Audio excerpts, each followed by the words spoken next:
Well, Sam, we're relatively confident that we are going to play our first game on the 25th. We're still working out the details on exactly who that will be. We have an idea, obviously, of who that will be, but we are not 100% sure at this point. We hopefully will, in the next 24 to 48 hours, we'll be able to put out our non-conference portion of our schedule, but we are still working out the details on exactly who that will be. Do you have any idea when the Big Ten schedule will be out? I don't, Sam. I'm sorry. I don't have that answer. How can you not, like, what's going on? Like, how can they not, how do you not know? Like, is there some negotiation that they're trying to figure out with the presidents, or? That's a great question, Sam. Hopefully, obviously, we'll learn soon. I mean, we're going to be playing. We have basically 6 practices left. We have to take 2 days off right now, as per NCAA rule, in the preseason. So we've got 6 practices left, working up to that first game. Like I said, that will hopefully take place a week from Wednesday on the 25th. After that, we're confident that we will still have our multi-team event where we would play 2 games in that. We think we know the rest of our non-conference schedule, but until we get the actual schedule from the Big Ten as far as what that looks like, we unfortunately just can't announce it yet. Robin Washit. With all that being said about the schedule, I mean, how much does that impact your preparations? The fact that you're 9 days away from your first opponent and you don't know officially who that opponent's going to be. I mean, what does that do for scouting? I mean, you just focus on yourself. What's the approach right now for you guys?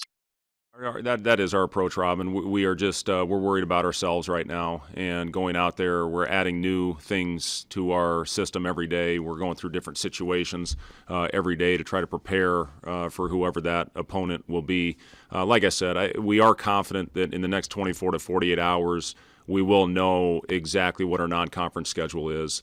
But we won't start preparing for that first opponent really until next Monday. So we'll get a good day Monday, Tuesday, have a shoot-around or a walkthrough depending on the time of our game on Wednesday, and then go out and play. But I know this. Our guys are excited. We did get into PBA for the first time last week and had an inter-squad scrimmage with Big Ten refs. It was a great opportunity for our guys to get out and play in a different setting. Brought some light and freshness to the situation as opposed to coming in here day after day after day and beating on each other. And as opposed to having our grad assistants and our assistant coach reffing the games, who are awful. We actually had some Big Ten refs in here, so that was good.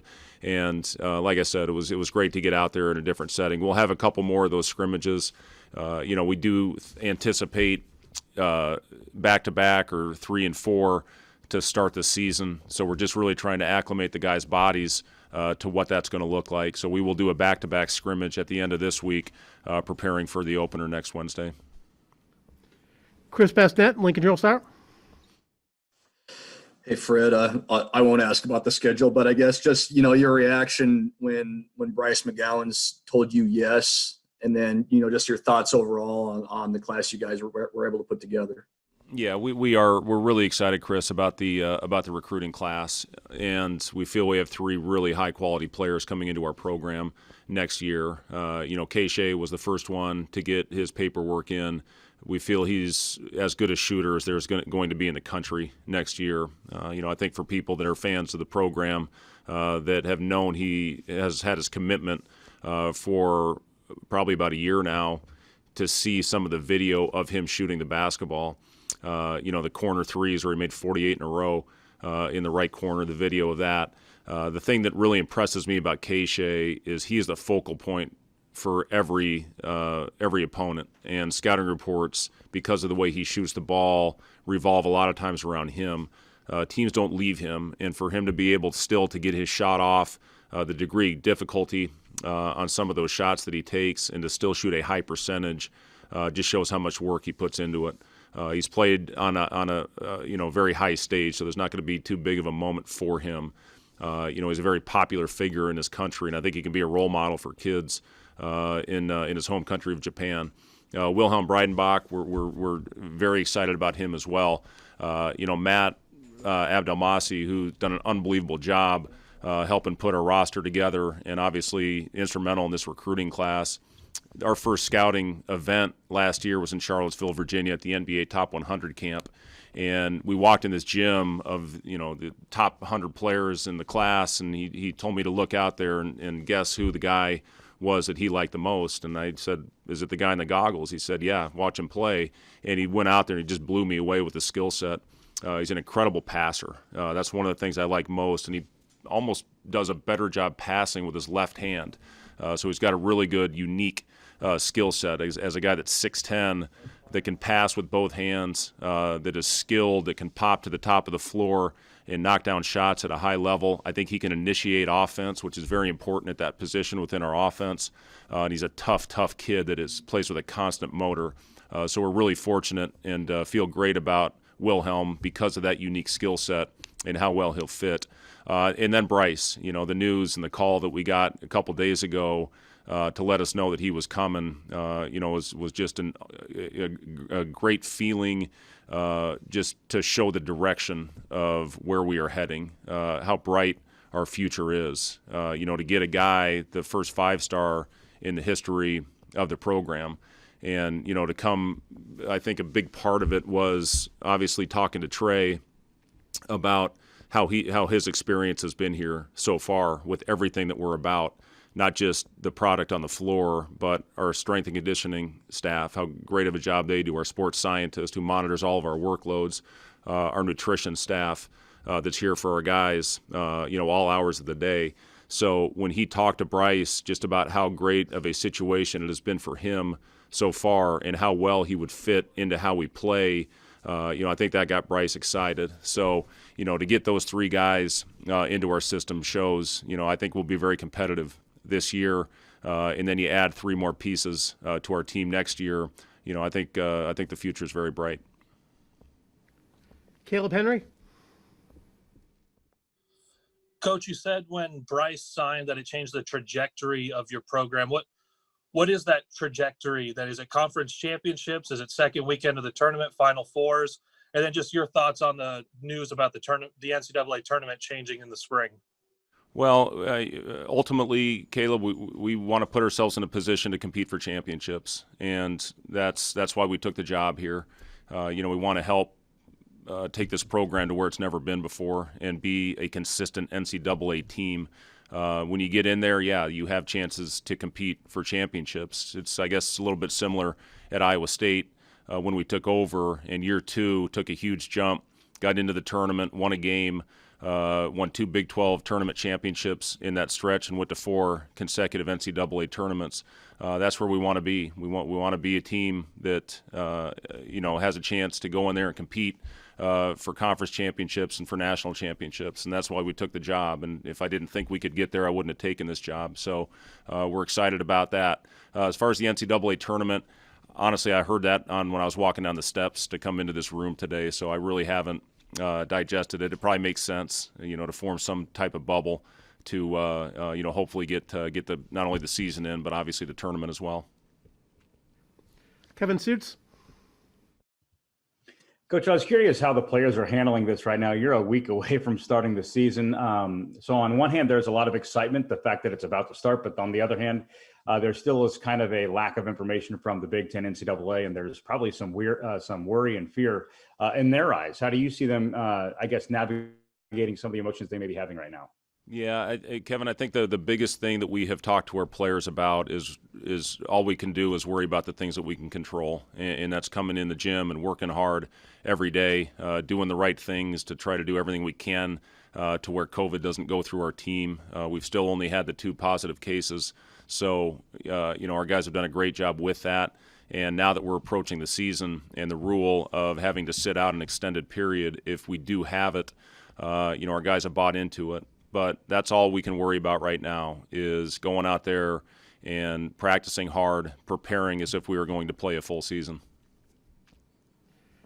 Kevin Knight. Yeah, I know, Coach Hoiberg, I won't ask you about the Big Ten schedule, obviously, again, but some of the smaller leagues and obviously with the NCAA news today, there's talk of different sites hosting more than one game at a time. Are you able to at least confirm whether or not the Big Ten has even brought that up in a discussion, whether or not it's actually in place or not. I'm not asking, but has it been discussed at least? We have not had that discussion. Like I said, today was the first that I'd heard of that, and that was just when I was on my way down to the room right now. But, again, as I just mentioned, I think the biggest thing for us is just to go out and prepare as if we're going to play a full season. And, like I said, hopefully get through it and get to an NCAA tournament. I think it's very important that happens. Michael Brunst.